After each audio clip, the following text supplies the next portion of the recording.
Buenos días a todas y a todos. Soy Paola Andrade y tengo el placer de darle la bienvenida a todos los colegas que dentro y fuera de la región centroamericana y del Caribe se unen a nuestra segunda sesión sobre educación remota en emergencia. La Red ha adaptado esta serie diseñada para proporcionar herramientas prácticas y orientación a todos los docentes para facilitar la educación de calidad durante el cierre de las instituciones como medida para mitigar la pandemia. ¿Y quién es la Red Ley? La Red para la Lectoescritura Inicial de Centroamérica y el Caribe es una comunidad de aprendizaje en la cual participan 6 universidades de sólida trayectoria en la formación de profesionales en el ámbito de la educación y un organismo de integración regional de educación y cultura. ¿Cuál es el objetivo de la Red Ley? Nuestro objetivo es producir, generar y diseminar investigación que genere evidencia y a partir de esta evidencia tomar decisiones, diseñar política pública y mejorar las prácticas de enseñanza de la lectoescritura en nuestra región. La Red Ley ha sido diseñada para conectar la investigación con la acción. De aquí nuestro interés de adaptar esta serie de sesiones para aportar a todos los docentes de nuestra región, que están enfrentando numerosos retos al momento de pasar de la presencialidad a la educación remota. Gracias por acompañarnos y bienvenidos a todos. Ahora voy a explicar brevemente algunos aspectos técnicos para que podamos avanzar mejor con nuestra sesión. En relación a la logística de nuestra sesión, ustedes se darán cuenta que sus cámaras y sus micrófonos estarán desactivados durante la mayor parte de la sesión. Esto favorece la fluidez del evento y evita el gasto de recursos digitales que perjudiquen la transmisión. Ustedes pueden identificar en la parte derecha de su pantalla un ejemplo del panel que caracteriza la plataforma en la que nos encontramos. Sus micrófonos, como pueden ver en rojo y señalado por la primera flecha, está desactivado. Sin embargo, tenemos dos opciones para interactuar. La primera, señalada por la flecha celeste, es el espacio del chat donde ustedes pueden ingresar preguntas, comentarios. Queremos saber cuál es su opinión, además de las dudas que se vayan generando a lo largo del desarrollo de la sesión. Todas estas preguntas y dudas serán abordadas al finalizar de la presentación por nuestro colega Rafael Mesa. De igual forma, si en alguno de los momentos se solicita su participación, ustedes pueden levantar su mano y este es el icono que pueden ver en la segunda flecha en su pantalla. Ahí pueden marcar, levantan su mano y les dará la opción para que ustedes puedan compartir o responder alguna pregunta que se ha solicitado.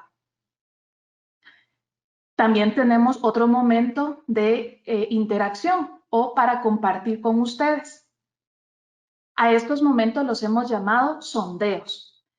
En su pantalla se generará una ventana como la que ustedes pueden ver al lado izquierdo. Habrá una pregunta y varias opciones para que ustedes respondan.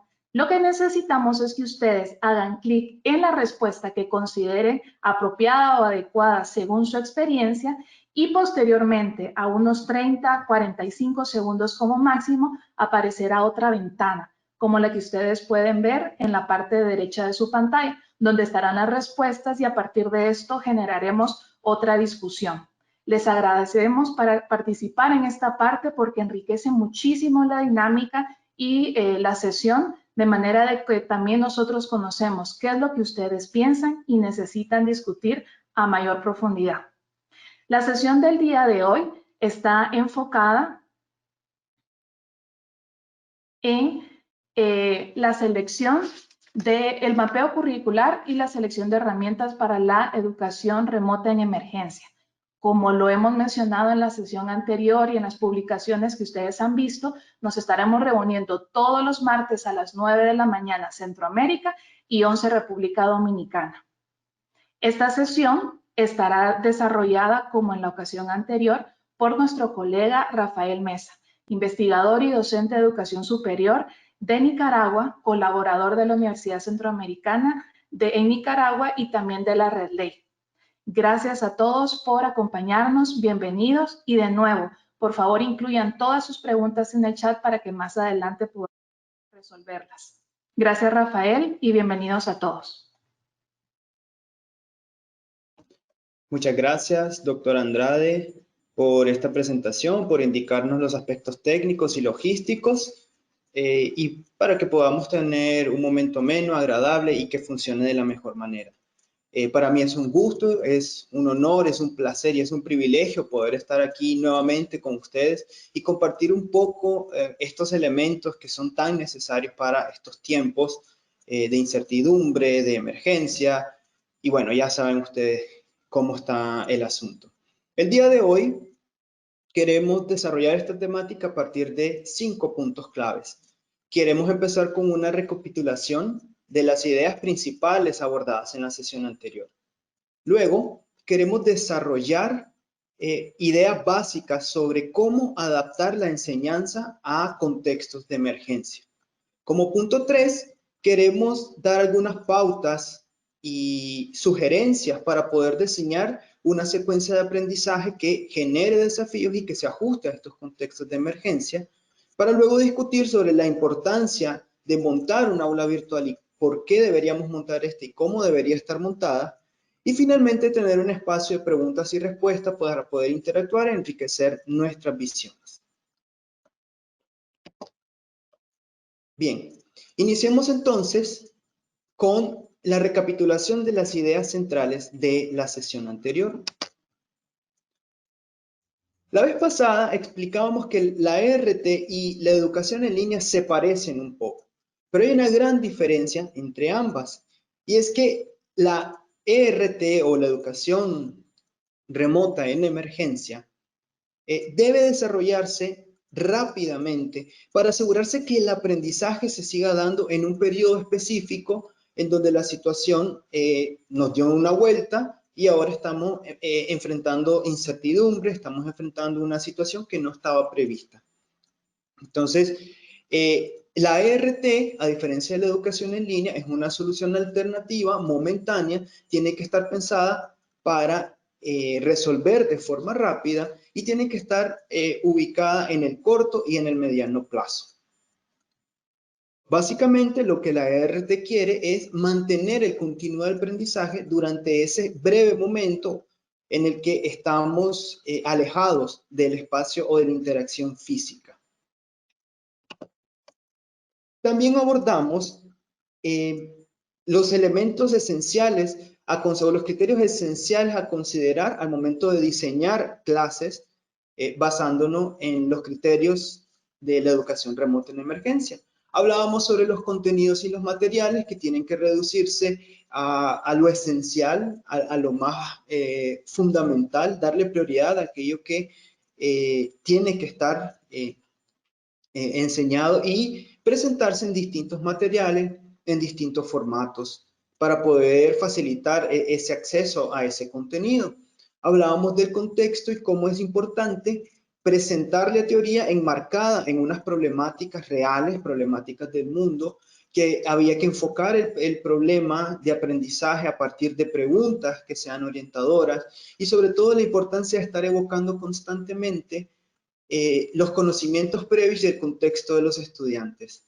También abordamos distintas actividades que se pueden desarrollar durante este contexto y abordamos también la importancia de la comunicación para generar esa interacción, esa motivación, esas ganas de querer aprovechar ese espacio de aprendizaje, ese proceso de aprendizaje de forma sistemática. En fin, para profundizar un poco más sobre estos temas, los que no pudieron presentarse a la sesión anterior, sería bueno que accedieran a la página de la Red Ley y que ustedes pudieran acceder a la grabación de la misma para profundizar un poco más sobre estos temas.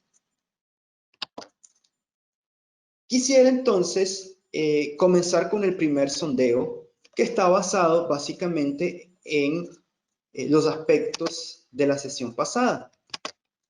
Yo quisiera preguntarles a ustedes, ¿qué aspectos de la sesión 1 o cuál aspecto más bien de la sesión 1 fue el que más me ayudó para ajustar mis clases a los parámetros de la ERT?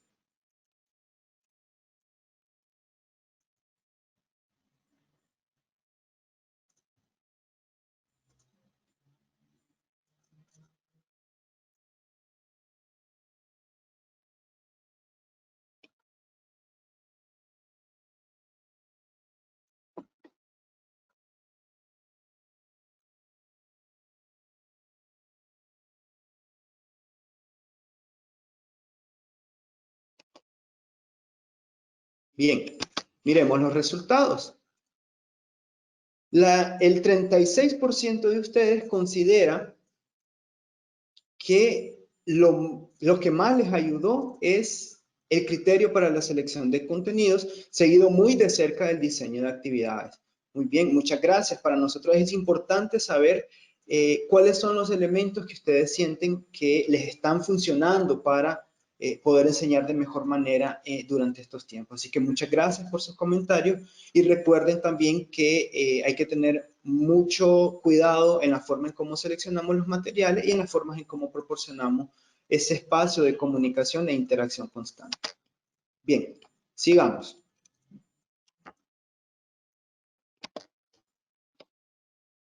Mapeo curricular y selección de herramientas. En esta sesión nosotros nos vamos a enfocar en esas actividades específicas, en cómo asegurarnos que ese continuo se siga desarrollando de la mejor manera posible. El primer tema que nosotros quisiéramos abordar con ustedes es la adaptabilidad de la enseñanza a los contextos de emergencia. Y para eso nosotros quisiéramos abordar 3 puntos fundamentales. Primero, ¿qué significa transitar de lo presencial a lo remoto y cómo facilitar esa transición? Luego, quisiéramos abordar criterios y aspectos a considerar para determinar qué tan idóneos son los recursos educativos abiertos y demás materiales que decido implementar en este proceso. Y luego queremos hacer un pequeño análisis a partir de un ejemplo que les vamos a presentar. ¿Cómo facilitar esa transición de lo presencial a lo remoto? Nosotros hicimos esta pregunta a la profesora Esmeralda Saar de El Salvador. Ella es docente universitaria.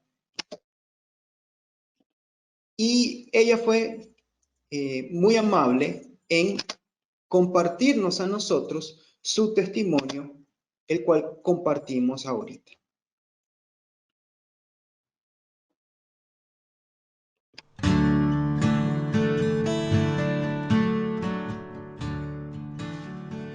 Mi nombre es Esmeralda Azahar, soy docente de la Universidad Centroamericana José Simeón Cañas de El Salvador y he recibido formación de parte de la Red Ley.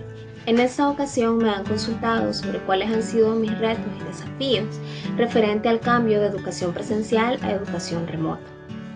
En lo personal, he tenido mayores dificultades al momento de pensar en elementos más didácticos para facilitar los procesos de aprendizaje con los estudiantes. En ese sentido, en un primer momento lo que hice fue consultar a los estudiantes cuáles eran los elementos con los que ellos contaban, qué herramientas son las que ellos sabían utilizar y cuáles herramientas son las que estaban a mi alcance para poder utilizar y poder facilitar los procesos de aprendizaje. Una vez pude hacer ese sondeo, ya contaba con las herramientas necesarias para poder empezar a planificar esos procesos de aprendizaje. En ese sentido, ha sido un reto poder combinar todos esos elementos para poder generar aprendizaje significativo sin caer en solamente la transmisión de conocimiento o en el exceso de aprendizaje autónomo, sino que he intentado configurar esos diferentes elementos para ir trabajando tanto aprendizaje autónomo, cuestiones más sincrónicas y con otro tipo de herramientas que están a nuestro alcance, al alcance de todos. Entonces, el elemento fundamental es la creatividad, el conocimiento del contexto y el conocimiento de los estudiantes, de la forma en la que ellos aprenden y las formas en las que a ellos se les favorece llevar a cabo ese proceso de aprendizaje en modalidad remota.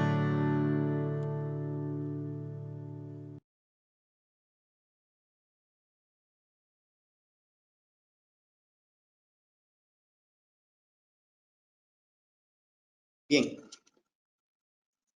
Del testimonio de la profesora Esmeralda, podemos tener una primera idea sobre lo que significa transitar de la presencialidad a lo remoto. Y principalmente lo que tenemos que tener claro es que la forma en cómo nosotros entendemos la interacción cambia considerablemente. Esa interacción que nosotros consideramos en tiempo real, que es muy valiosa y que nos brinda una sensación de certeza y garantía de intercambio real en tiempo real, pues de repente ya no tenemos esa certeza. De repente ese tiempo de interacción en el momento se disminuye y se disminuye considerablemente. Partiendo de ese cambio sobre lo que vamos a entender por interacción, es que tenemos que también identificar las diferencias que pueden existir en nuestros estudiantes en cuanto a acceso y dominio de la tecnología, porque esa interacción se va a dar de forma más o menos significativa en atención al acceso y al dominio que nuestros estudiantes tengan. Partiendo de esa realidad también, yo tengo que considerar esas diferencias de acceso para elaborar los materiales y tengo que además asegurarme que hay una organización de los procesos que sea bien detallada y bien clara. Entonces, esos son los aspectos a los que nos obliga a considerar esa transición. Pero es que además, cuando nosotros pasamos de la presencialidad a la educación remota en emergencia, nos damos cuenta de que las posibilidades, los materiales, los recursos, las actividades aumentan exponencialmente. Porque la presencialidad, de cierta manera, nos mantiene en una zona de certeza sobre qué es lo que tenemos que hacer. Estamos en el aula de clase, damos nuestra explicación y fuera del aula de clase proporcionamos lecturas para darle continuidad al proceso de aprendizaje. Pero en este caso, frente a un escenario tan diverso y tan complejo, resulta que ahora tenemos todo un abanico de posibilidades, ya no solo basándonos en la explicación, sino que tengo distintos espacios y herramientas para poderlos usar. Y en dependencia del nivel real de acceso que tengan mis estudiantes, es que yo voy a ser capaz de escoger cuáles son las mejores alternativas dentro de todo ese abanico de posibilidades. Por eso es que, por ejemplo, cuando hablamos de presentar la información, vemos que en la presencialidad tal vez solo tenemos dos opciones que son las más tradicionales, si ustedes quieren. Pero cuando ya pasamos al marco de la ERT, aquí son 5 solo para nombrar algunas, pero en realidad son muchas más. ¿Cuáles son las que más convienen? ¿Cuáles son las que con las que nosotros deberíamos trabajar? Esa pregunta nos lleva entonces a cuestionarnos sobre la idoneidad de los recursos educativos abiertos. ¿Cuáles funcionan y cuáles no? ¿Y qué tengo que considerar yo al momento de emplearlos? Sobre todo considerando que existe una brecha digital. Y frente a esa brecha digital se muestran diversos desafíos y frente a los cuales a veces no tenemos certeza de cómo enfrentarlos.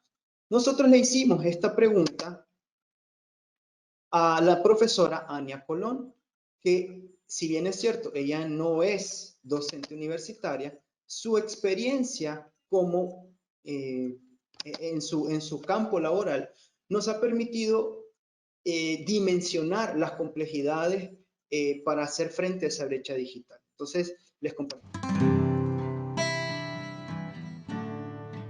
Soy Ania Colón, docente dominicana. Actualmente trabajo para el proyecto Leer que desarrolla UNIBE. Una de las dificultades que enfrentamos en este contexto de emergencia fue el conocimiento limitado del uso de redes sociales y la poca conectividad de los docentes. Ante esta realidad, se hizo imperativo realizar formaciones sobre el uso de plataformas como Zoom o las redes sociales Instagram y WhatsApp, para a través de ella enviar materiales diversos como folletos temáticos, videos con explicaciones de contenido, instrucciones de elaboración de ejercicios y estrategias sencillas que se correspondieran con las competencias curriculares y fueran además atractivas. De igual manera, nos vimos en la necesidad de tomar entrenamientos para realizar formaciones y cuentacuentos mediante transmisiones en vivo. Seleccionamos el Zoom porque era la plataforma que nuestros docentes conocían más. Instagram y WhatsApp porque eran las redes sociales que más utilizaban. Además, a través de Instagram pudimos acceder a diversos cursos que en el ámbito internacional y por el estado de emergencia diversas instituciones estaban ofreciendo.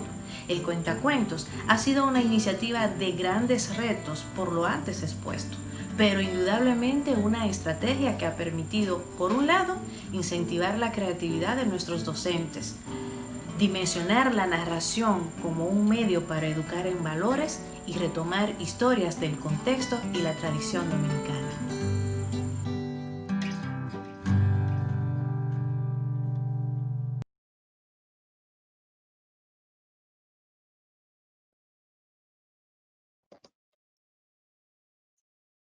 El testimonio que nos ha proporcionado Ania muy amablemente, hay algunos criterios que se desprenden y que tenemos que considerar al momento de determinar qué tan idóneo es un recurso. Lo primero que quisiéramos pensar en este proceso es que hay que mantener las cosas simples. Hay que mantener el uso de herramientas lo más sencillo que se pueda. Es decir, nosotros les estamos sugiriendo que trabajemos con opciones de tecnología baja, con herramientas con las cuales nos sintamos cómodos trabajando, que sepamos que las sabemos usar, que sepamos que nuestros estudiantes saben usar y que en todo caso, si tocase aprender a usar una nueva herramienta, valorar cuánto tiempo me va a tomar y si la misma es demasiado compleja o si la puedo aprender a usar fácilmente. Entonces hay que mantener las cosas sencillas y simples, sobre todo en este tiempo y sobre todo por el segundo criterio, la accesibilidad. La accesibilidad es fundamental, no es una opción. Si queremos garantizar ese continuo en el desarrollo de los aprendizajes, tenemos que garantizar que todos nuestros estudiantes tengan acceso a la información que queremos presentarles y al proceso mismo. Entonces, es importante que nosotros tengamos en consideración cuál es el nivel real de acceso que tienen nuestros estudiantes. Y en última instancia, lo que tenemos que considerar es, tomando en cuenta el apremio, tomando en cuenta que tenemos que salir de esta situación lo más pronto posible, pues pensemos en trabajar lo que ya existe. Pensemos primero en revisar si tengo algún material o algún recurso que puedo yo reutilizar. Pensemos también si hay recursos externos, pues busquemos aquellos que ya están elaborados, aquellos con los que puedo trabajar perfectamente. Y en última instancia, si yo tengo que elaborar un material, pensemos en cuáles puedo crear yo a base de la tecnología que puedo usar y con la que me siento cómodo. Es decir, no estamos obligados a utilizar herramientas excesivamente sofisticadas en este contexto. El Centro de Innovación para la Enseñanza y el Aprendizaje de la Universidad de Cape Town proporcionó este recurso que nos parece muy útil porque ellos lo que hacen es clasificar los recursos que se pueden utilizar según dos criterios, el ancho de banda y la inmediatez. La inmediatez se entiende en el tiempo de respuesta que hay entre las dudas, consultas, reflexiones de nuestros estudiantes y las respuestas que nosotros les damos. Y el ancho de banda pues tiene que ver con la accesibilidad, la velocidad de internet, etc. ¿Qué es lo que nos recomiendan desde este centro? Nos recomiendan que nos mantengamos en los dos cuadrantes de abajo. Es decir, en esos dos cuadrantes que se plantean recursos con más o menos inmediatez, pero que siempre están pensados para trabajarse con un ancho de banda bajo. Ustedes lo pueden ver ahí, ¿verdad? Y es lo que nosotros sugerimos, priorizar esos que están en esos dos cuadrantes de abajo. Ahora, queremos presentar un ejemplo de un sondeo que se levantó con estudiantes de un grupo en una clase universitaria aquí en Nicaragua, para que luego respondamos a la pregunta de qué es lo que conviene hacer o trabajar, o cómo conviene trabajar de mejor manera según este contexto que les voy a presentar. Miren acá, a estos estudiantes, un grupo de 18 estudiantes, se les preguntó si tenían facilidad de acceso a Internet. Casi el 89% nos dice que sí, que tiene acceso a Internet, o sea que empezamos muy bien. Sin embargo, cuando les preguntamos si esa calidad a la conexión o esa calidad de Internet es adecuada para la modalidad virtual, bueno, resulta que ya teníamos 11% que nos habían dicho que no, pero ahora se junta otro 11% que nos dice que la calidad no es buena. Así que este es un elemento que yo tengo que tomar en consideración porque el 22% de mis estudiantes puede que tengan problemas de conectividad. Les preguntamos también cuántas clases adicionales tienen al curso que yo les estaba impartiendo. Ya ven ustedes, la gran mayoría dice que lleva entre 3 y 5 clases. Y hay un grupo considerable que además dice que llevan más de 6. Se les preguntó también si se encontraban trabajando. El 50% ha dicho que sí, que efectivamente está trabajando. Eso, y aunado a la cantidad de clases, nos hace pensar también en la cantidad de trabajo que les podemos dejar, porque hay que ser realistas. Y encima de eso les preguntamos también cuánto tiempo están dispuestos ellos a destinar a la clase. Y la gran mayoría está pensando en destinar de 3 a 6 horas diarias, a la semana, perdón, ya incluidas las sesiones sincrónicas y otros aspectos. Ahora bien, basándose en ese escenario, ¿qué es lo que sería recomendado para trabajar con el grupo descrito? ¿Trabajar con recursos más sofisticados? ¿Mezclar recursos sofisticados con otros de baja tecnología? ¿O mantener siempre recursos de baja tecnología?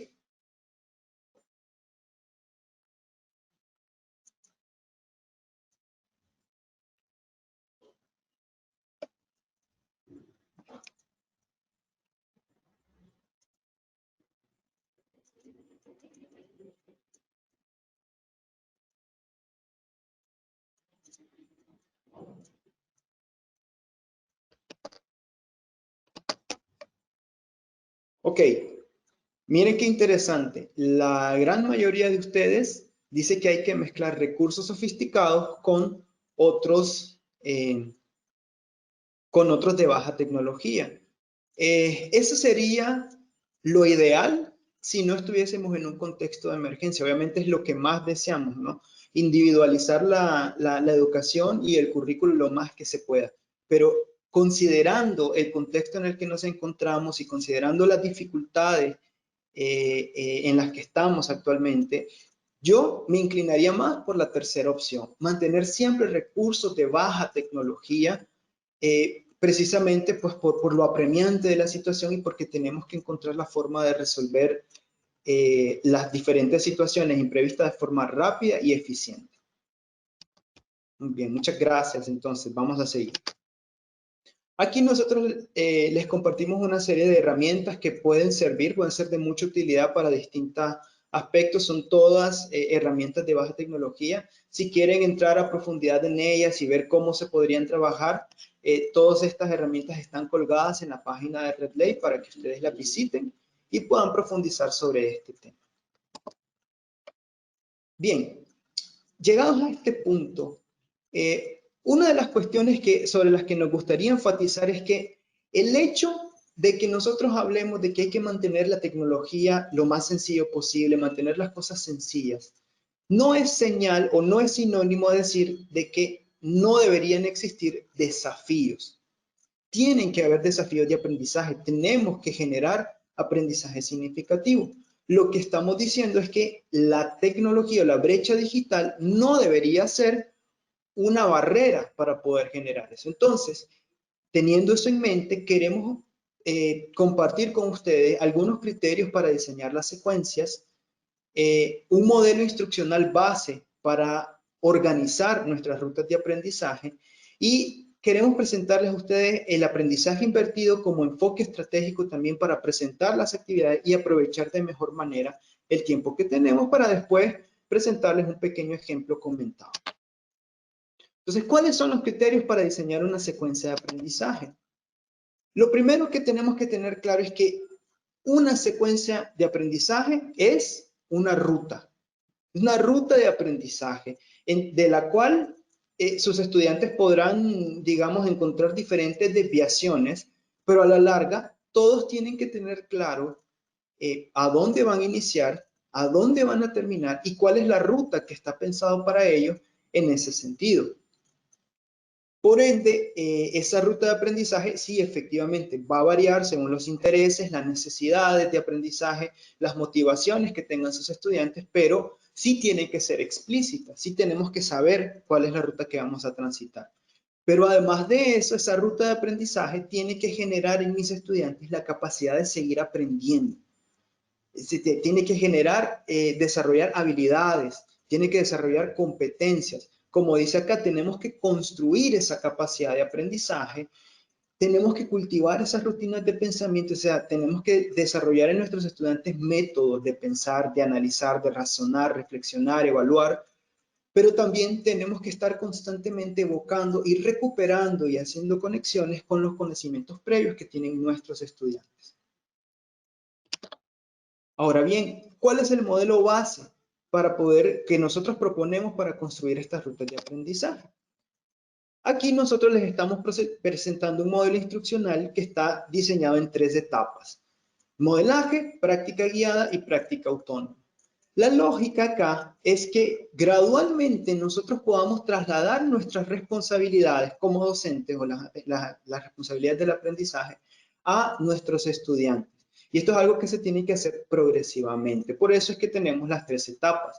Pero en lo que me quiero enfocar principalmente es que vean acá, en todas las etapas yo puedo desarrollar tanto actividades sincrónicas como actividades asincrónicas. Es decir, actividades, o sea, para hacer modelaje, por ejemplo, no es cierto que yo necesito estar obligatoriamente en una videoconferencia, porque además no tengo la certeza de que todos se van a poder conectar y que todos van a tener buena calidad. No obstante, sí puedo asegurarme de que las demostraciones, las explicaciones grabadas para hacer esas demostraciones, yo se las pueda proporcionar a los estudiantes para que las puedan revisar, aunque no sea en tiempo real, pero las puedan revisar a su manera. Entonces, a lo que queremos llegar es que en cada una de las etapas ustedes pueden desarrollar tanto actividades sincrónicas como asincrónica. Y la prevalencia de una y otra siempre va a depender del nivel de acceso a conexión e internet que puedan tener sus estudiantes. El aprendizaje invertido como enfoque estratégico. ¿Por qué quisiéramos nosotros abordar el aprendizaje invertido? Porque quisiéramos desmitificar esa idea en la que pensamos que los seminarios virtuales funcionan solo para presentar contenidos o para hacer la conexión de los conocimientos previos con la nueva información que se va a presentar. Eso es algo que yo le puedo orientar a los estudiantes a realizar en los periodos de trabajo asincrónico o de autoestudio. Y yo puedo utilizar los seminarios virtuales para desarrollar tal vez sesiones más cortas que no van a consumir tanto ancho de banda, que no le van a gastar todos los datos a los estudiantes, ¿verdad? Con un periodo de hora y media, 2 horas conectados, sino que puedo trabajar 20 minutos, 30 minutos, pero de forma bien orientada a profundizar sobre los elementos que ya pudieron haber empezado a comprender, a identificar los estudiantes, para luego transitar hacia otro periodo de trabajo de autoestudio en donde pueda asignarle a los estudiantes trabajos más complejos. Pero lo que quiero decir es que las sesiones sincrónicas pueden aprovecharse para hacer algo más significativo que nada más presentar la información, y que eso es algo que fácilmente se puede aprovechar por medio del trabajo asincrónico. Ahora quisiéramos presentarles un ejemplo de cómo podríamos aplicar el aprendizaje invertido. Solo para ubicarnos un poquito, esta es una clase de español en la que los estudiantes a lo largo de la asignatura deben formular, aplicar y evaluar a lo largo de este curso un proyecto en el que se empleen las redes sociales para ayudar a resolver problemas comunicativos que identifiquen en sus carreras. Entonces, en la unidad en la que nos encontramos es estrategias de comprensión lectora y búsqueda de la información. Y el objetivo de la unidad en este caso es que ellos apliquen las estrategias de comprensión lectora y búsqueda de la información para facilitar la construcción de argumentos que justifiquen su proyecto. Es decir, tienen que tener un ejercicio de redacción al final de esta actividad. En este ejemplo, nosotros proponemos iniciar con un espacio de trabajo asincrónico para que los estudiantes busquen bibliografía confiable y nos describan a nosotros el proceso que emplearon para buscar esa bibliografía. como recursos fundamentales, les estamos proponiendo a ellos utilizar una guía que hemos elaborado nosotros para buscar esa información y un video en donde les demostramos sobre un documento X cualquiera cómo se pueden aplicar las estrategias de comprensión lectora en sus distintos momentos. Una vez concluida esa parte, nosotros organizaríamos un trabajo sincrónico, un seminario virtual, para que los estudiantes nos compartan cuáles fueron los materiales que seleccionaron y que nos digan por qué, para que después el resto de colegas pueda coevaluar la selección que hicieron los estudiantes y así fortalecer, digamos, el ejercicio que hizo cada grupo o cada persona. Lo que se quiere acá es pues propiciar ese sentido, esa interacción y esa profundización de los conocimientos en el espacio sincrónico. ¿Y qué recursos podemos utilizar? Podemos utilizar Google Meet, que es, digamos, la norma o el más común que se está utilizando actualmente, pero también podemos utilizar WhatsApp, incluso Facebook Live. Algunos se han visto algunas experiencias de docentes que trabajan con Facebook Live, o bien si su universidad ya tiene una plataforma definida para eso, pues mejor todavía.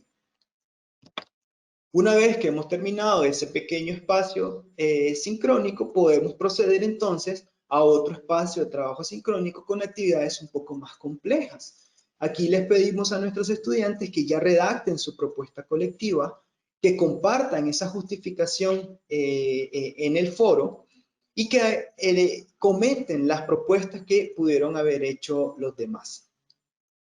¿Cuáles son los recursos que se pueden emplear acá? De nuevo les proporcionamos una guía para aplicar las estrategias de comprensión lectora y búsqueda de información. Tienen que utilizar la herramienta Google Docs porque es un trabajo colaborativo y además Google Docs facilita el hecho de que no necesita que los estudiantes se reúnan en tiempo real para poder hacerlo, sino que cada quien puede trabajar a su ritmo. Y les facilitamos a ellos un ejemplo comentado de una justificación para que ellos sepan qué es lo que debe contener y qué es lo que se está esperando en cada uno de esos elementos. ¿Cómo cerramos la unidad? La cerramos con una última sesión de trabajo sincrónico para poder debatir en torno a las justificaciones que pudieron redactar los estudiantes, y el docente aquí puede hacer una pequeña síntesis de la importancia que tienen las estrategias de comprensión lectora y búsqueda de la información, tratando de evocar pasajes significativos de la experiencia que vivieron nuestros estudiantes.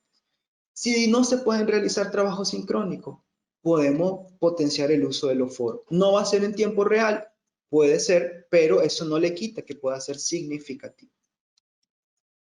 Bien, llegados a esta parte y basándonos también en todo lo que hemos abordado hasta ahorita, yo quisiera preguntarles a ustedes, ¿qué necesito mejorar en cuanto a la organización de las rutas de aprendizaje en mi curso? Tengo que aprender a organizar esa transición de lo básico. Tengo que aprender a distribuir de mejor manera las actividades en sincrónicas y asincrónicas. O tengo que trasladar progresivamente las responsabilidades. Tengo que aprender a hacerlo de mejor manera.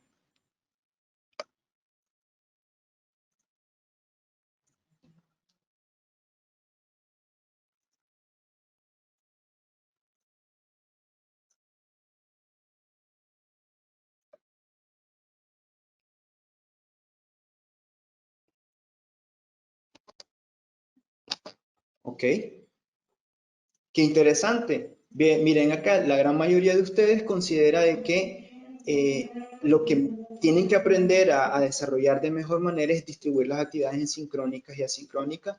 Coincido con ustedes, es quizás lo más difícil que puede haber, porque implica también un cambio de paradigma, que es necesario incluso no solo para estos contextos de emergencia, sino que también es necesario en general, pues para todos nuestros procesos educativos. Muchas gracias entonces por sus respuestas. Sigamos. Entramos a la última temática del día de hoy, que está referida a la importancia de las aulas virtuales. ¿Por qué utilizar un aula virtual y cómo ésta debería lucir según los parámetros que les vamos a presentar? Antes de entrar de lleno a esta etapa, yo quisiera que ustedes nos dijeran cuáles son las plataformas que han utilizado para sus cursos. ¿Han trabajado con Moodle? ¿Han trabajado con Google Classroom? ¿Con Canva? ¿Con Blackboard? o bien con cualquier otro.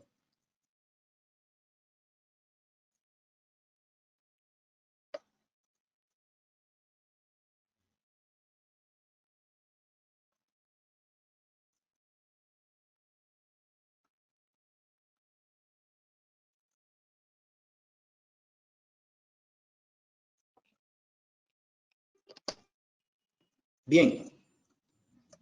Bueno, la gran mayoría de ustedes, perdón, la gran mayoría de ustedes ha trabajado, dice haber trabajado ya sea con alguna otra plataforma que no está dentro de las que dentro de las que previmos en este sondeo, o si no, con Google Classroom o bien con Moodle. Sí, efectivamente, pues hay un sinfín de plataformas para poder trabajar y poder organizar nuestras secuencias de aprendizaje. Quizás Google Classroom, en el contexto en el que nos encontramos ahorita, es la que ofrece más facilidades por el hecho de que, bueno, es gratuita, solo necesitas tener tu cuenta de correo en Gmail y te proporciona pues distintas herramientas que, aunque básicas, ayudan mucho a organizar el proceso.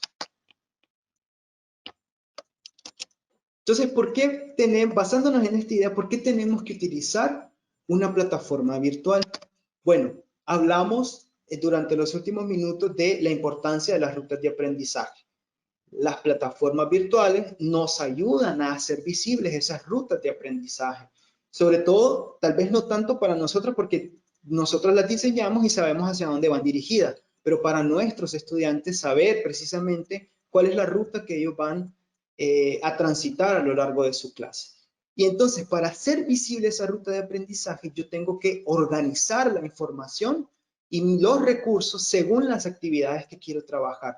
Yo no puedo pensar en que voy a presentarle a mis estudiantes un video y que no esté vinculado o a la par de alguna manera de la actividad con la que quiero que lo trabajen, sino que tiene que estar integrado de alguna manera. A su vez, las actividades de aprendizaje las tengo que organizar según las unidades con las que quiero trabajar o bien con las fechas a base de semanas o a base de meses, como ustedes estimen conveniente, pero tiene que haber una secuencia lógica en cuanto a esa organización. Y para que esta organización funcione y quede clara, yo tengo que hacer que todo, absolutamente todo, esté explícito. Entonces tengo que utilizar muchas etiquetas. Tengo que incluso indicarle a mis estudiantes cuál es el espacio para subir la tarea, qué es lo que van a hacer con ese material, decirles a dónde está ubicada la unidad 1, etc. Y finalmente, lo que yo tengo que hacer para organizar bien esas rutas de aprendizaje es crear un espacio de actualizaciones diferente o aparte de todos esos espacios que creé en mi ruta de aprendizaje.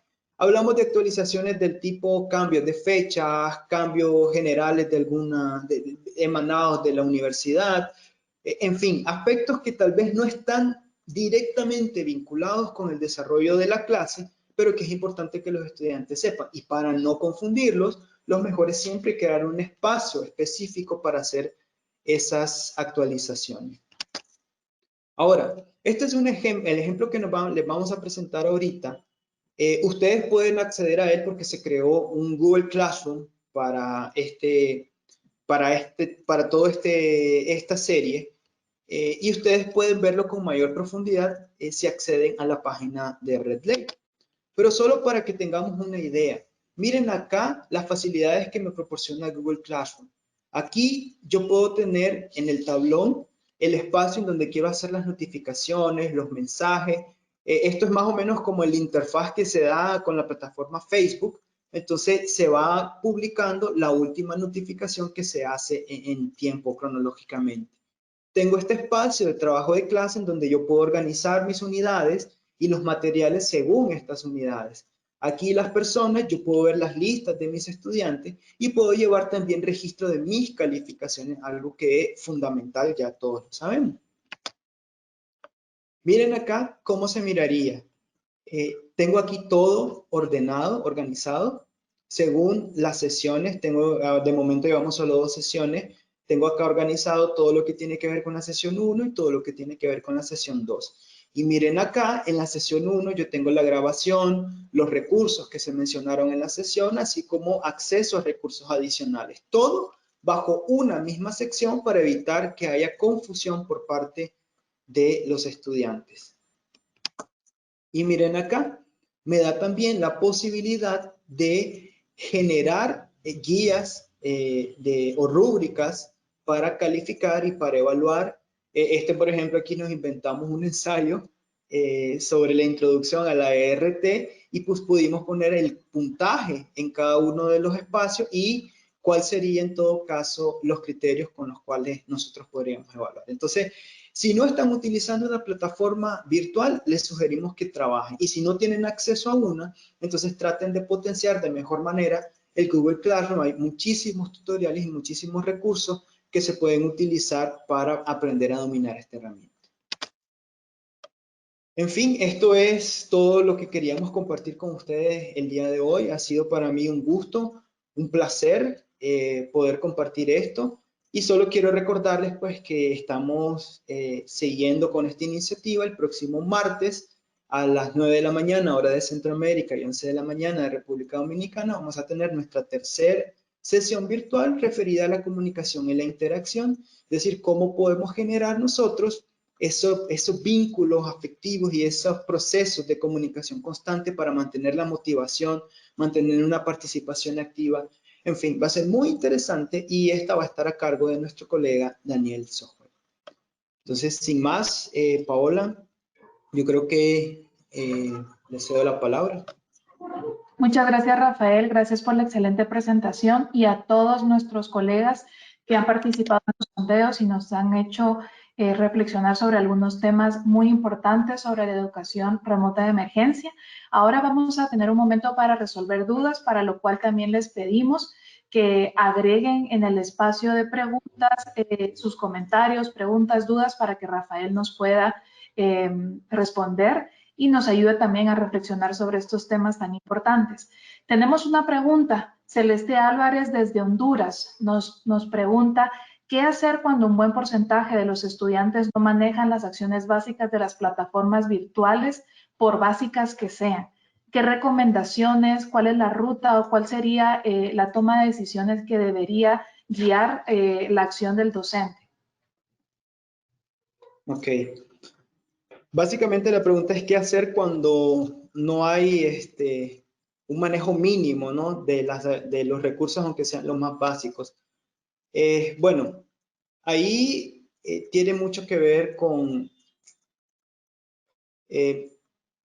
pasa que creo que tiene mucho que ver a veces digamos, con los miedos que a veces tenemos de usar las herramientas que son las más básicas. Es decir, quizás nuestros estudiantes tengan muchas dificultades para poder utilizar Google Meet, porque, o sea, a pesar de las facilidades que nos ha dado, no sé, tiene distintas complejidades que a lo mejor nosotros no estamos valorando. Pero entonces hay otras herramientas que tal vez en su momento no fueron pensadas para la enseñanza en línea o para propósitos educativos, pero que actualmente en estos tiempos de emergencia e incertidumbre muchos nos podrían facilitar. Una de ellas, por ejemplo, es WhatsApp. WhatsApp ahora ha desarrollado unas actualizaciones que nos permiten tener videollamadas de hasta, no sé, creo que la última actualización estaba a 50, no sé cuántas personas. Y WhatsApp, de cierta manera, pues todos nuestros estudiantes la saben usar. Entonces, cuando vemos que los materiales, digamos, tradicionales, vamos a llamarlos de esa manera, aún están fuera del alcance de nuestros estudiantes porque no se sienten cómodos utilizando. En estos tiempos lo que conviene es ponernos a nivel de las herramientas que tal vez son un poquito más informales, veámoslo así, en el sentido de que el Facebook y el WhatsApp pues nos podrían proporcionar a nosotros esos espacios para poder seguir facilitando el aprendizaje. Lo otro es que hay que ver qué tipo de formato les estamos facilitando a ellos para que puedan presentarnos sus trabajos. Por ejemplo, si yo les pido que a ellos que hagan una presentación en PowerPoint que sea narrada, hay que ver si manejan PowerPoint.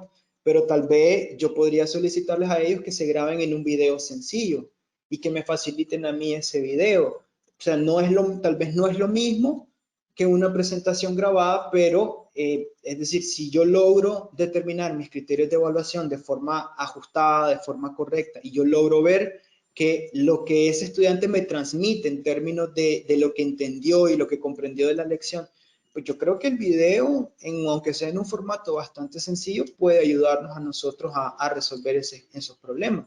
Entonces yo creo que en este sentido hay que pensar mucho en ser creativos y en no tener miedo a utilizar herramientas que en el campo educativo de alguna u otra manera tienen un estigma, pues siempre con algunas recomendaciones, algunas restricciones, ¿verdad? Por ejemplo, en cuanto a los horarios, en cuanto a las formas de expresarse. Por ejemplo, en WhatsApp, en estas circunstancias, yo les he tenido que decir a mis estudiantes de que prefiero que todas las consultas por WhatsApp se hagan en el grupo de WhatsApp de la clase, no consultas individuales para evitarse cualquier tipo de malentendido, cualquier tipo pues, de situación que pueda generar incomodidad. Entonces, eso, pues, o sea, plantear bien las reglas de entrada, pero no restringir el abanico de posibilidades que puedan tener. O sea, yo creo que nuestros estudiantes tienen muchas habilidades en herramientas que tal vez nosotros no hemos pensado todavía y que, pues, esas pueden ser una alternativa cuando no manejan las herramientas más básicas con las que solemos trabajar. Muchas gracias, Rafael. Ethel colocó una pregunta que es similar, o creo que de alguna forma usted ya lo ha abordado, porque ella consultaba cómo como docentes podemos manejar la resistencia y el estrés ante el manejo de las TICs.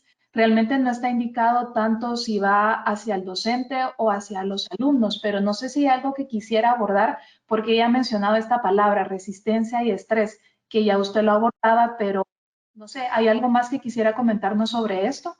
Para las dos Sí, poblaciones. yo creo que, bueno, eso tal vez se pueda abordar con un poquito más de profundidad en la próxima sesión, porque creo que tiene que ver mucho con la comunicación y la interacción que pueda brindar el docente a sus estudiantes. En ese sentido, yo lo que digo es que las resistencias se dan frente a escenarios adversos y las resistencias generalmente son pues, o los comportamientos que vemos como resistencia generalmente son expresiones de poca comprensión respecto a las tareas, poca claridad respecto a cómo avanzar o cómo seguir. Aun cuando nosotros dejemos explícito todo, puede ser que hayan complicaciones porque nunca sabemos cómo van a entender las personas o nuestros estudiantes, cómo van a entender las orientaciones que les damos. En ese sentido, el papel que juega el profesor en sus diferentes roles, porque el docente en estos contextos tiene que jugar un rol de experto, es decir, una persona que responde dudas sobre la asignatura, sobre aspectos básicos, ¿no?, de la materia, pero también creo que tiene que ser un motivador, una especie de coach, en el sentido de que si nosotros les damos a nuestros estudiantes la posibilidad de decir, mira, esta situación es difícil para vos y es difícil para mí, pero es decir, trata de cometer errores, inténtalo y sobre la marcha vamos a ver cómo reorientar ese proceso. Yo creo que eso es algo que puede ayudar mucho a los estudiantes en el sentido de que ellos comprenden de que ya no se vuelve algo, o sea, si se equivocan o no están entendiendo o no terminan de entender algo a profundidad, ya no es algo por lo cual se les va a penalizar, sino que se convierte, digamos, en una oportunidad para aprender no solo los aspectos básicos de la asignatura, sino también para aprender aspectos que tienen que ver con lo socioemocional, ¿no? Aspectos que tienen que ver con cómo manejarme frente a situaciones de estrés. Entonces, yo creo que ahí juega un rol fundamental el papel de coach que puede jugar un docente en estos contextos y que además es vital, ¿verdad? Porque el hecho de que la interacción no sea inmediata ahora o que no sea en un espacio físico no significa que nosotros tenemos que dejar de lado todo el aspecto socioemocional y socioafectivo. Y yo creo que es muy importante darle a entender a nuestros estudiantes que estamos ahí y que para eso pues hay espacios para abordar dudas, para abordar consultas. Yo porque tengo las posibilidades de hacer eso, ¿verdad? Pero solo a manera de tip. ¿Qué es lo que hacía yo a lo largo de mis clases? Lo que les decía es, miren, tales días y tales días yo voy a pasar todo el día conectado en Meet. Estos son los enlaces. Si ustedes tienen dudas, cuestionamiento, algo que quisieran abordar conmigo, pues pueden acceder en esos espacios. Y era un día que yo, o sea, dedicaba para resolver dudas y consultas. No todos los podían usar, a veces otros necesitaban otros canales, pero es tratar de demostrarles que están ahí, que no están solos y que van a seguir teniendo orientación y apoyo. Excelente, gracias Rafael. Manuel y Areli nos hacen preguntas relacionadas y trataré de combinarlas para que usted nos pueda guiar. Ellos preguntan sobre las sesiones sincrónicas y asincrónicas. ¿Cómo actuar, verdad? Y cómo definir el tiempo también, la cantidad de las sesiones en cada una de estas modalidades y tomando en cuenta que no se trabaja o no puede trabajarse de la misma forma superior, como medio, como en primaria, ¿qué recomendaciones nos puede dar para poder manejar eso? ¿Sí? ¿Y cuáles son las actividades que podríamos incluir o sacar de estas modalidades sincrónicas o asincrónicas? Bueno, muy interesante la pregunta. En ese particular, bueno, todo va a estar determinado por el contexto de los estudiantes.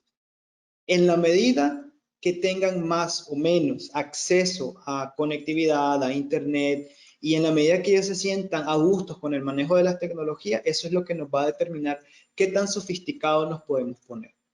Pero más allá de eso, en lo que se refiere a las actividades sincrónicas, las actividades sincrónicas, como decía yo anteriormente, generalmente se suelen utilizar para presentar contenidos, para presentar lecciones, y entonces se vuelven espacios verdaderamente largos, casi que de cierta manera unilaterales, porque el peso recae exclusivamente en el docente.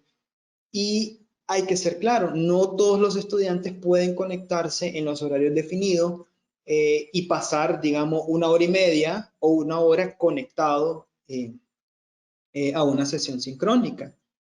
Entonces, o un seminario virtual, pues como quisiéramos llamarlo. Entonces, la primera recomendación que yo haría es tratar de mantener las sesiones sincrónicas breves y concisas y llevarlas bien planificadas para saber qué es lo que vamos a hacer. Si voy a trabajar media hora con mis estudiantes, esa media hora tiene que ser, digamos, lo más significativo posible. Ahora, ¿cómo puedo hacer yo para hacer este aspecto lo más significativo posible? Entonces, yo tengo que ver mi ruta de aprendizaje, la secuencia didáctica que definí, y ustedes pudieron ver, ¿no? Esos espacios de modelaje, práctica guiada y práctica autónoma. Entonces, ¿qué sugeriría yo? Yo sugeriría que el modelaje, toda esa parte de presentación de la información, evocación de los conocimientos previos y conexión de los conocimientos previos con la nueva información que se está presentando, se pudiera desarrollar en un periodo de trabajo asincrónico o un periodo de trabajo de autoestudio, con una guía de reflexión bien trabajadita, bien orientadora, con unos materiales que expliquen qué es lo que se necesita y que hagan explícita, ¿no? O permitan al estudiante hacer esa relación entre el contexto en el que vienen, los problemas del mundo real y la información nueva que se está presentando. De tal manera que ese ejercicio que está, o sea, pensado más para presentar información, lo puedan hacer desde su casa, a su propio ritmo y según pues sus propias posibilidades. De tal manera que en las actividades sincrónicas nosotros podamos aprovechar que ya hay un trabajo avanzado. ¿Para qué? Para generar diálogo, para generar discusiones, para generar reflexiones colectivas. Si las condiciones lo permiten, poder incluso trabajar documentos colaborativos o a lo mejor trabajar a lluvias de ideas. Desde la computadora del profesor podemos trabajar conforme lluvia de ideas y el profesor se vuelve como el escribano, ¿no? De lo que los estudiantes van presentando. O bien se prepara pues un debate bien organizado, con pautas y reglas bien definidas. Se les dice a los estudiantes de adelante, ¿no? Que se armen grupos, que se haga esto, que se haga lo otro, de tal manera que cuando llegamos a aprovechar de mejor manera el espacio. Y terminado ese espacio de trabajo sincrónico, entonces yo puedo ya, habiendo determinado un poco que los estudiantes dominan la teoría que se les presentó, entonces podemos pasar a otra etapa de trabajo asincrónico, de nuevo de autoestudio, en donde podemos permitirle a los estudiantes que esos conocimientos que ellos han desarrollado, esos aprendizajes que han logrado construir, se apliquen o se transfieran para la resolución de problemas, para trabajos ya un poco más complicados, un poco más en profundidad, ¿no? En cuanto a habilidades de pensamiento superior. Entonces, eso es una forma como yo lo organizaría. Repito, depende mucho del contexto, depende mucho de la realidad de esos estudiantes, pero creo yo pues que eso sería una manera bastante práctica, ¿no? De poder aprovechar de mejor manera, porque al final yo creo que la pregunta se orienta en cómo aprovechar de mejor manera las sesiones sincrónicas. Entonces, es lo que yo sugeriría en ese particular. Muchas gracias, Rafael. Tanto Hilda como Isabel de Guatemala nos presentan una realidad que no es extraña a otros países, donde nos comentan que por el contexto económico, el acceso al Internet, a plataformas, es completamente limitado. Y en algunos casos no se tiene acceso ni a Internet ni a teléfonos inteligentes. ¿Cómo lograr continuar con las actividades? ¿Hay alguna recomendación que podría darnos para mantener las actividades y no dejar a esta población desprovista de material, de información durante estas semanas y meses que vamos a estar enfrentando esta condición tan complicada? Sí, ahí en ese particular yo creo que la educación remota en emergencia, como decíamos en la primera sesión virtual, es algo que se puede dar en diferentes plataformas. Nosotros nos estamos enfocando ahorita en el uso de plataformas virtuales, ¿no? Pero evidentemente esas brechas digitales se expresan de formas que a veces no terminamos de entender nosotros. Entonces, ¿qué pasa, por ejemplo, con los niños y niñas o estudiantes en general? Pues, porque estamos a nivel universitario, ¿no? Pero ¿qué pasa con los estudiantes que se tienen que trasladar a la capital porque viven en zonas rurales y ya no pueden hacerlo? En ese sentido, bueno, siempre hay que comenzar por un sondeo y hay que ver quiénes son los que tienen esas facilidades de acceso y quiénes no. Y partiendo de eso, entonces, ahí habría que hacer una migración del formato con el que queremos trabajar nosotros.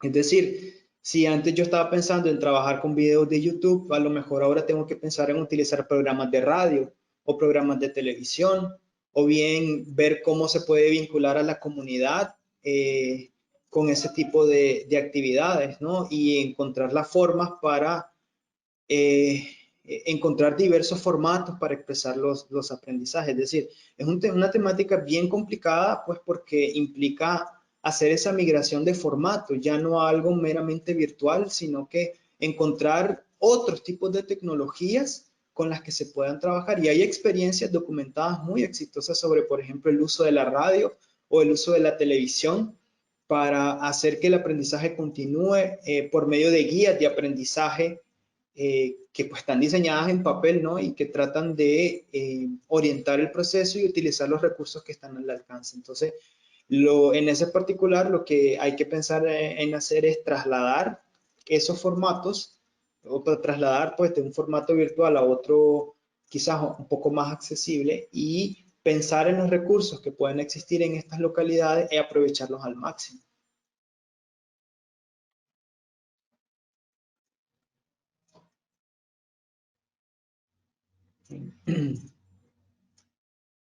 ¿Tenemos otra pregunta o...?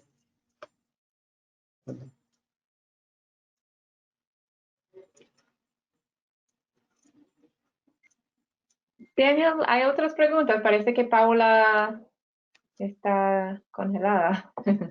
Ok.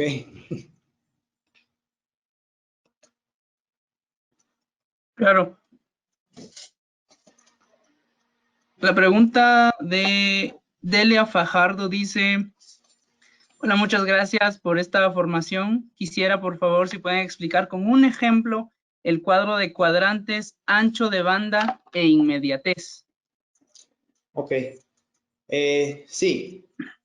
Bueno, ese, como dije, es un recurso que fue elaborado por el Centro de Innovación para la Enseñanza y el Aprendizaje de la Universidad de Cape Town. Estos cuadrantes hablan principalmente sobre cómo organizar los recursos y saber cuáles nos convienen más y mejor. Entonces, ellos lo que nos dicen es que con base en dos criterios, inmediatez y ancho de banda, busquemos los recursos que requieran menor uso de ancho de banda. Entonces, si yo, por ejemplo, quiero hacer una videoconferencia, esa videoconferencia va a requerir mucho uso de ancho de banda. O sea, va a requerir demasiado uso del ancho de banda. Entonces, ¿qué es lo que nos sugieren los estudiantes? Este centro de innovación, ¿qué es lo que nos sugiere? Nos sugiere que, bueno, tal vez no trabajemos con una videoconferencia porque puede ser que no sea posible debido a las pocas facilidades de acceso que puedan haber. Pero tal vez eso que nosotros hacemos podemos presentarlo en un podcast o en una grabación. O bien podemos presentarlo en alguna lectura, pero que esta lectura esté comentada, esté mediada por el estudiante. ¿Por qué? Porque eso ya no requiere tanto ancho de banda como el hecho de, bueno, tener que conectarte a determinada hora, estar conectado simultáneamente con varias personas al mismo tiempo y estar viendo la pantalla que comparte el docente, etcétera. Entonces,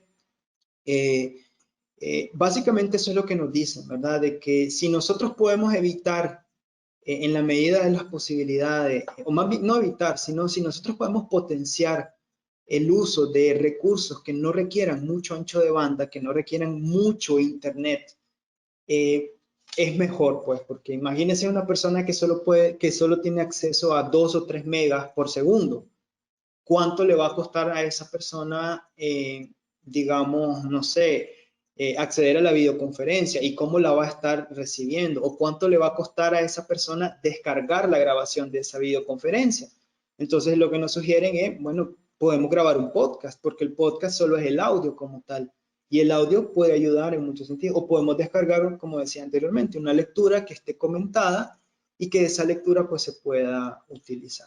Y luego el otro criterio tiene que ver con la inmediatez, ¿verdad? Que la inmediatez va a depender mucho también bueno, de los horarios, de la disponibilidad de los estudiantes, pero tratar de mantener un equilibrio entre alta inmediatez y baja inmediatez, entre las preguntas que puedan tener nuestros estudiantes y las respuestas que podemos darles. Por ejemplo, si nosotros hacemos un foro de discusión, sabemos que es algo que no tiene alta inmediatez, porque si yo me dispongo de un horario para revisar ese foro y los estudiantes escribieron fuera de ese horario, entonces yo solo lo voy a responder hasta que vuelva a organizarme y entrar en ese foro. Entonces, eso es básicamente lo que nos dice los cuadrantes, es decir, los 4 cuadrantes se asignan a partir del nivel que pueda tener tanto la inmediatez o el ancho de banda.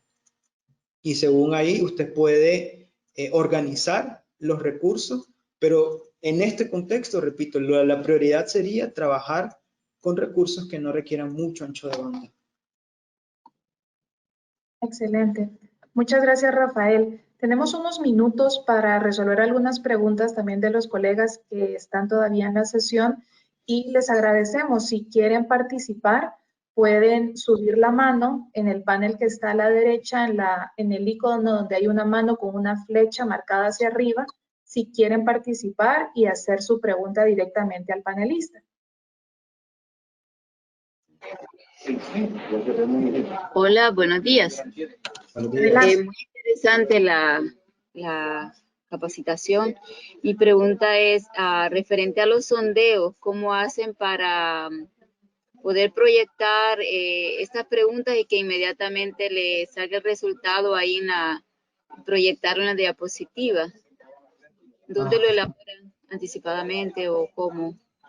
Bueno, estos sondeos nosotros los trabajamos aparte y se ingresan a esta plataforma, es decir, tienen un espacio para poder hacerlo en GoToWebinar. Pero, por ejemplo, si usted, digamos, lo que usted quiere, por ejemplo, es trabajar sondeos en tiempo real, Sí. digamos, usted lo que puede hacer es trabajar una presentación en presentaciones de Google, y lo que puede hacer ahí también es integrar un enlace para que los estudiantes puedan acceder a formulario, a Google Form, para que ellos puedan ahí responder y de cierta manera pues genera siempre el mismo efecto. No es fácil de hacer, de hecho que es bastante complicado. Nosotros tenemos la suerte que esta plataforma pues genera esas facilidades en ese sentido, pues, pero es algo que es un poquito sofisticado de hacer, se puede, no digo que no, pero sí pues requiere de práctica y de dominio para hacerlo. Gracias. De igual forma, en la sesión número 4 vamos a compartir varias herramientas que pueden ustedes utilizar en sus clases, en sus cursos, para fortalecer justamente estos procesos de evaluación.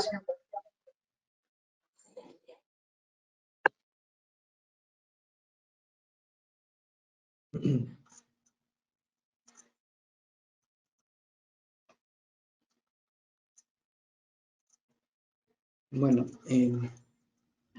Buen día. sí, sí. Fíjese que mi duda es en relación a la inclusión. En el caso de los estudiantes con sordos. Esa es mi preocupación. Claro. Bueno, ahorita, digamos, bueno, nosotros tenemos pensado una sesión para trabajar la inclusión desde la lógica de educación en contexto de emergencia. En este momento, pues yo no podría darle una respuesta a profundidad sobre ese tema. Lo único que podría hacer ahorita es invitarla a que se una a esa sesión que nosotros vamos a tener, que nos va a permitir pues contar con un abanico de posibilidades y asegurarnos de que nadie se nos quede afuera. Es una preocupación muy válida que todos tenemos, no solo en términos de lo que usted se expresa, sino en distintas brechas de accesibilidad que pueden, o de equidad educativa que puede existir. Entonces, sí, yo pues le invitaría a participar en esa sesión y profundizar sobre ese tema juntos. Perfecto, gracias.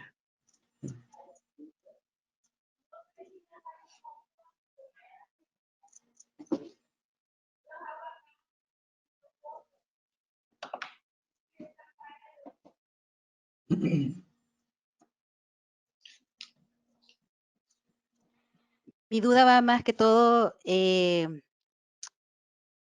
va relacionado con el hecho de que en mi caso trabajo más con niños de 10 a 12 años, donde ellos dependen más de el apoyo que les puedan dar sus papás, ¿verdad? Y en vista de que todos estamos trabajando desde casa, eso genera un caos también, ¿verdad? Entonces, me queda claro de que tengo que ser muy creativa para poder diseñar mis estrategias de manera que no consuma tanto tiempo también frente a la computadora, ¿verdad? Pero, ¿qué experiencia tienen ustedes en relación al trabajo con niños pequeños? Porque el trabajo que usted ha presentado me parece excelente, más para adolescentes y para estudiantes universitarios. Sí, bueno, el enfoque que nosotros le dimos a esta serie de formación es principalmente para estudiantes universitarios. En ese sentido, la pregunta que usted hace pues es bastante válida, es sumamente importante. Yo lo que le sugeriría, tratando de incorporar un poco estos elementos que hemos hablado en las dos sesiones al tema de la educación con niños, educación primaria sobre todo, yo creo que ahí en el diseño de nuestras secuencias de aprendizaje, creo que tenemos que ser explícito, claro y bien claros en las responsabilidades que pueden tener las familias, los papás y las mamás. Saber de que cada etapa del aprendizaje, de alguna u otra manera, la familia va a estar involucrada en ese aspecto, y eso pues también implica un trabajo de conciencia y de estar constantemente insistiendo desde niveles institucionales en la participación de la familia. Entonces, mi sugerencia concreta es que en su planificación usted determine específicamente cuál es el papel que van a jugar las familias en el proceso de enseñanza. Okay.